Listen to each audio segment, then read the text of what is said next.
Shyness, introversion, the inability to connect to others is a serious mental health concern, and it appears to be increasing in crowded, busy, internet-connected urban spaces. Loneliness is a health risk leading to early Alzheimer's and many other diseases. So how can we help such people?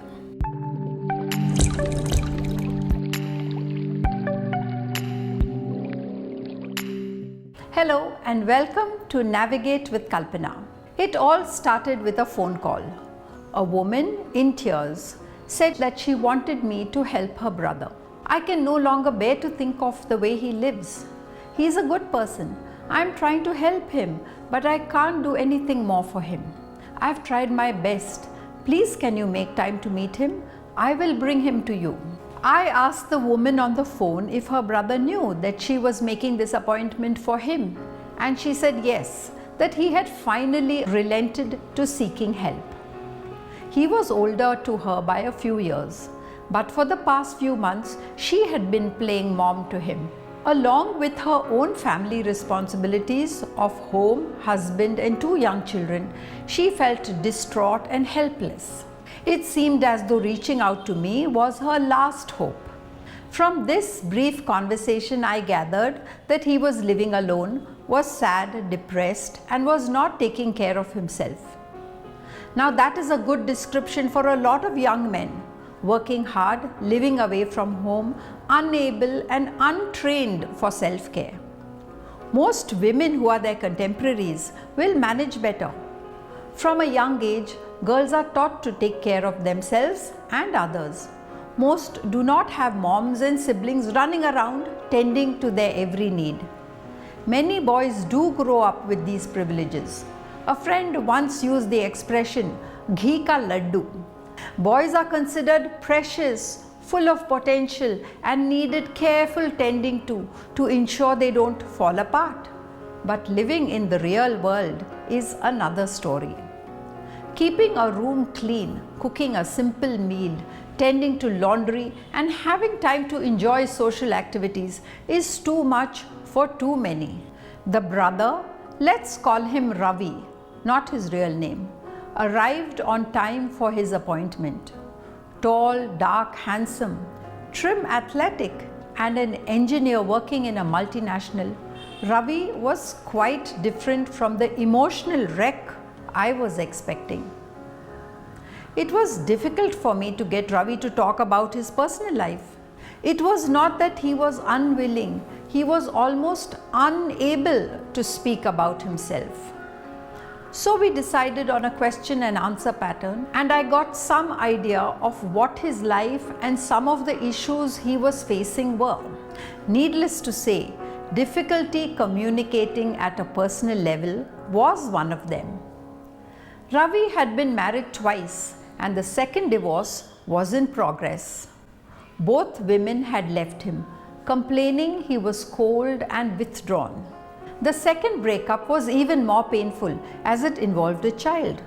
Without access to the child, Ravi was haunted by the thought that he may one day walk past his son without being aware of who he was.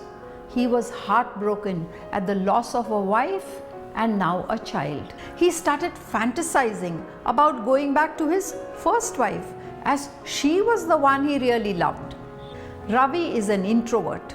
He has communication issues. He gets tongue-tied. He is not quite sure of his feelings, and the feelings he does have, he is not quite aware of.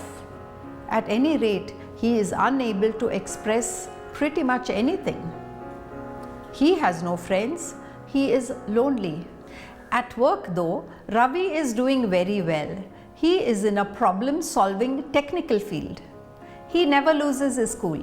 He never gives up, and he doesn't stop working. Client dinners are comfortable as there is something work-related to talk about, and being knowledgeable, it's his opportunity to show off. He confided that at the most difficult times in his marriage, he would start traveling on work, taking long intercontinental flights. He earns a good salary. he is satisfied with his promotions and responsibilities. He always works late and is the last to leave. When he goes home, he is bone tired and all he wants to do is tune out and go to sleep. And here is where the problem starts.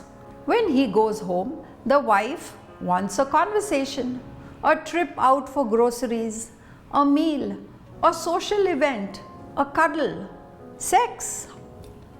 All of these are very difficult for Ravi. The more she asks, the more he retreats, eventually shutting down. She becomes loud and violent, and he feels he is forced to respond in kind, and things become really ugly. This goes on and on till finally the pregnant wife packs her bag and leaves. She cannot stand the sight of him. He now represents not only all her broken dreams, but the loss of her trust, belief in human nature, in relationships, intimacy, sharing, caring, warmth, affection, anything one human being can give another and seeks from another. Ravi's sister's concerns and her frustration for her inability to help him are very real. Shyness, introversion, the inability to connect to others is a serious mental health concern, and it appears to be increasing in crowded, busy, internet-connected urban spaces. Loneliness is a proven health risk, leading to cancer, diabetes, dementia, early Alzheimer's, and many other diseases. What can we do for Ravi? If you know a Ravi, don't give up. Keep reaching out.